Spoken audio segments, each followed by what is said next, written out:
Hello বন্ধুরা, কেমন আছো? আশা করি ভালো আছো, আমিও ভালো আছি। তো তোমাদের আজকে দেখো আমি দেখাবো কিভাবে পুডিং বানাতে হয়। আমি 4টে কলা আর 2টো ডিম দিয়ে আমি বানিয়েছি। কিভাবে বানিয়েছি তোমাদেরকে আমি এটা দেখাবো। চলো এবার শুরু করা যাক। তো আমি ক্যারামেলটা তৈরি করার জন্য আমি আগে চিনি দেবো।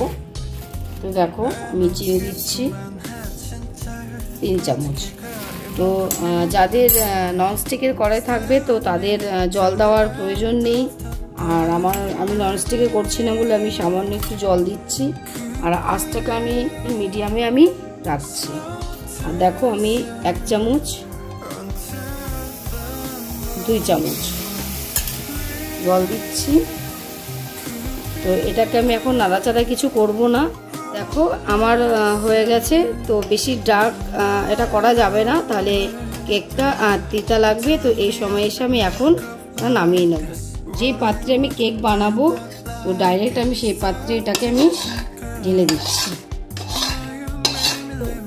আর দেখো আমি শুধু জাস্ট এরকমভাবে একটু ঘুরিয়ে ঘুরিয়ে নিচ্ছি।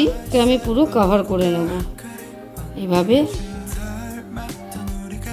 দেখো আমি ক্যারামেলটা কীরকম সেট করে নিয়েছি। এবার পরের স্টেপটা দেখো।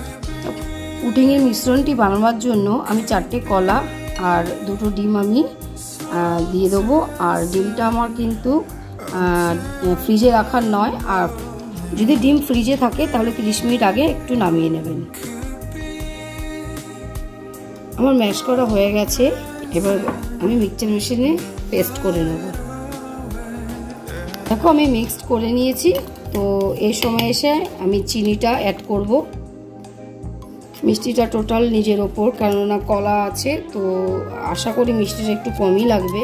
আমি 5 চামচের মতো চিনি দিয়ে আরেকবার আমি মিক্সচার মেশিনে পেস্ট আমি মিক্সড হওয়ার পরে আমি দুধটাকে ঢেলে আমি একটু পেস্ট করে নেব। আমি এভাবে ছেঁকে নেব।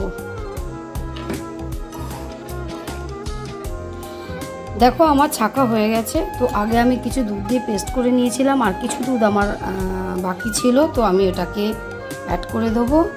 আর এটা কিন্তু ফ্রিজে রাখা দুধ নয়, নর্মাল দুধ। অবশ্যই আমি জাল দিয়ে আগে ঠান্ডা করে রেখেছিলাম। আমি এখানে 2 কাপের মতন টোটাল দুধ আমি অ্যাড করেছি, কিছুটা আগে পেস্ট করে আর কিছুটা আমি পরে দিয়ে।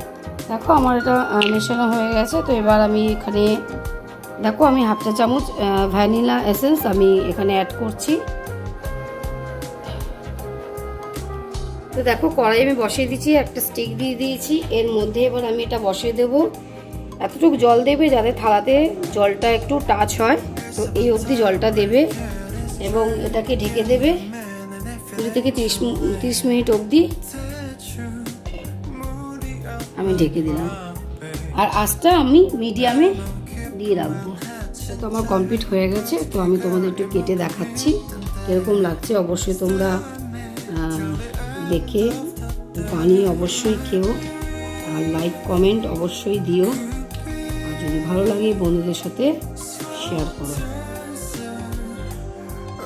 দেখো কীরকম লেয়ারটা, আর একদম নরমও হয়েছে। দেখো খুব সুন্দর হয়েছে, নরম হয়েছে, দেখতেও ভালো হয়েছে, আর খেতেও খুব সুন্দর হয়েছে।